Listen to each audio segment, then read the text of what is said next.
তো কারা কারা মাছের তেল ভাজা খাও, আর এই মাছের তেল ভাজাটা দেখে কাদের কাদের লোভ হচ্ছে বলো তো, কাদের কাদের লোল পড়ছে? যাদের লোল পড়ছে তারা অবশ্যই কিন্তু কমেন্ট করে জানাবে যে আমার লোল পড়ছে। আর মাছের তেল ভাজাতে কিন্তু একটু লঙ্কাটা বেশি দিতে হয়, তাহলে না মানে বেশ ভালো লাগে। আর তার সাথে আমরা তো রসুন দিই মাছের তেল ভাজায়, আমি বিশেষ করে রসুন দিই, আর পেঁয়াজটাও আমি বেশি দিই।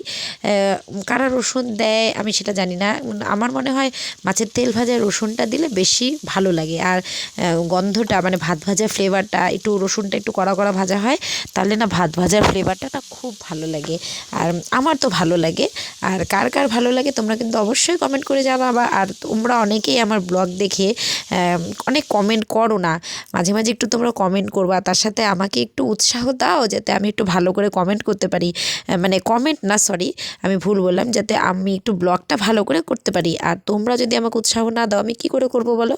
আর এই দেখো চটের থেকে মা নিয়ে আসলো, এগুলো হচ্ছে গাছ, মটর গাছ, মটর মানে এখন তো মটর ছেঁড়া হয়ে গেছে, যার জন্য এই মটর গাছগুলো মানে মরা মরা মটর গাছ, এগুলোতে আর মটর নাই। তো গরু খাবে, যেহেতু আমাদের আগের একটা গরু আছে, বাছুর আছে, আর আবার 2টা গরু ভর্তি বাচ্চা হবে, তো যার জন্যে মা একটু কষ্ট করে এগুলো চড়ে গিয়ে আমাদের আনতে হয়, বেশ অনেকটা দূরে।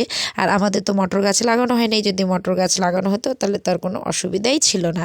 তো বন্ধুরা, আমার এই ছোট্ট ব্লগটি তোমাদের কীরকম লাগলো? যদি ভালো লেগে থাকে তাহলে অবশ্যই জানোই কী করতে হবে, লাইক কমেন্ট শেয়ার করতে হবে। তো আজকের ব্লগটা এখানেই শেষ করছি, তোমরা ভালো থাকবে, সুস্থ থাকবে, আর আমাকে প্রচুর প্রচুর ভালোবাসা দিবে। তো এরপরে আমি আরও ভালো করে ব্লগ আনার চেষ্টা করব। আমি আশা করি তোমাদেরকে আরও ভালো সুন্দর করে ব্লগ দেখাতে পারবো। টাটা।